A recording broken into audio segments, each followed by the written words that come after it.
Good morning বন্ধুরা, সঙ্গীতার নতুন একটি ভিডিওতে তোমাদের অনেক অনেক স্বাগত জানাই। চলে এসেছি শ্বশুর বাড়িতে অনেক দিন পর। সেই যে শ্বশুরমশাই বাৎসরিক কাজ করে এসেছি, তারপর থেকে এই সবে গেলাম। তাও গেছি দুটি বিশেষ কারণে। একটা হচ্ছে শাশুড়ি মাকে আনতে, আর দ্বিতীয় হচ্ছে ওখানে নাকি 12 বছর বাদে গাজন হচ্ছে, তো সেই জন্যই গাজন দেখতেও আরও গেছি। আর এই দেখো বিস্কুটটা দেখেছো, কত জিরে, দেখে মনে হচ্ছে না পোকা পোকা। এইগুলো না আমার শাশুড়ি মা খাবে, না আমার কর্তামশাই খাবে, কেউ খাবে না।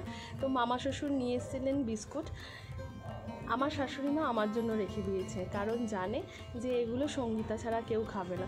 জিনিস নষ্ট করতে না খুব কষ্ট হয় আমার, আমি কোনো জিনিস নষ্ট করি না, লক্ষ্মীমন্ত বউয়ের মতো আমি খেয়ে নিই। হ্যাঁ, তবে এক কৌটো বিস্কুট আমি একবারে খাবো না, 2 দিন 3 দিন ধরে খাবো, কিন্তু খাবো আমিই খাবো, এগুলো আর কেউ খাবে না। ফেলে দেওয়ার থেকে তো খেয়ে নেওয়া ভালো। আর এই দেখো আমি বেটে নিয়েছি মুসুরির ডাল, অনেকটা মুসুরির ডাল, তোমরা ভালো করে দেখতে পাচ্ছ কিনা আমি জানি না। তার মধ্যে নুন, পেঁয়াজ কুচি, কাঁচা লঙ্কা দিইনি, দিকু খাবে বলে, আর একটু সামান্য লঙ্কার গুঁড়ো, মিষ্টি আর হলুদ দিয়ে একটা মাখা তৈরি করে নিচ্ছি। সোশ্যাল মিডিয়াতে বেশ কয়েক মাস ধরেই আমি দেখে যাচ্ছি এই রেসিপিটা, তো ভাবলাম যে আমি ট্রাই করি। একদিন করেছিলাম, কারণ আমি কোনো কিছু না খেয়ে কাউকে খাওয়াই না, এটা তো তোমরা জানো। তাই জন্য এর আগে একবার করেছিলাম, দত্তমশাই বললো বেশ ভালো হয়েছে। তবে তখন আমি করেছিলাম পেঁয়াজ ছাড়া, আমি বাড়িতে থাকলে একটু পেঁয়াজ ছাড়াই করি।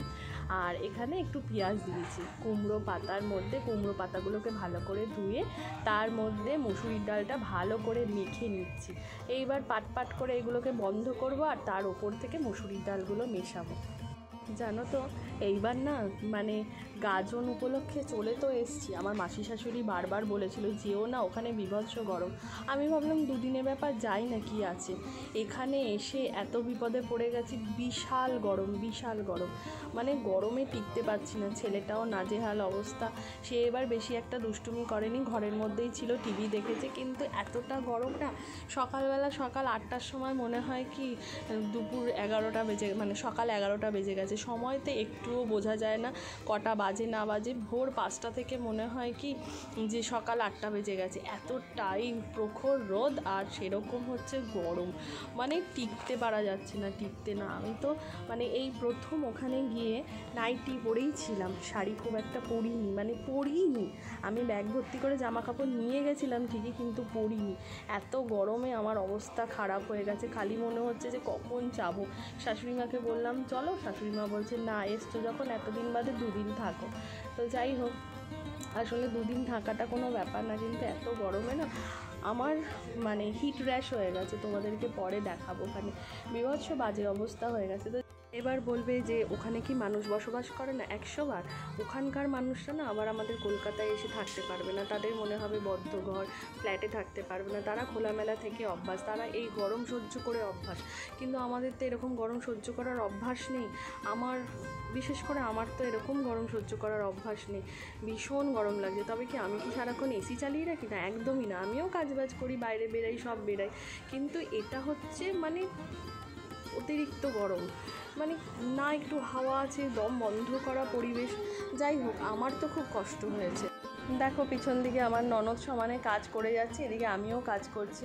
এখন বাজে বেলা 1টা, কাজ করতে মোটে মন চাইছে না। হ্যাঁ, তবে শান্তি একটাই বলতে পারো, এখানে যেহেতু বোরিং জল, তো সাবমার্শাল, জলটা ভীষণ ঠান্ডা। মানে যখন জলটা তোলা হচ্ছে না, সেই জলে স্নান করে আমাদের কলকাতার জলকেও হার মানিয়ে দেবে, সত্যি মানে একদম কনকনে ঠান্ডা জল।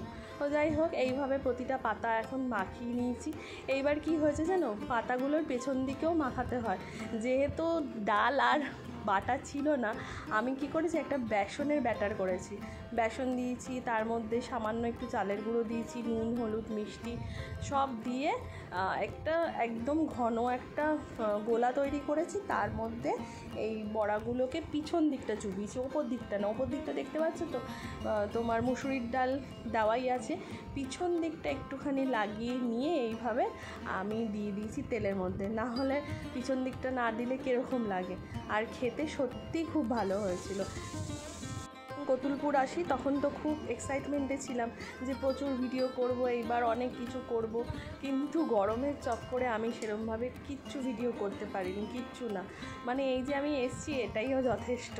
হ্যাঁ, তো এই দেখো এইভাবে এবার এগুলোকে মুচমুচে করে ভেজে তুলে নেব।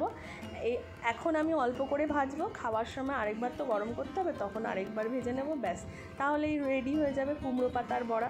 কখনো করে খেয়ে দেখো, ভীষণ ভালো লাগে। দেখা হচ্ছে নেক্সট ভিডিওতে, ততক্ষণের জন্য টাটা।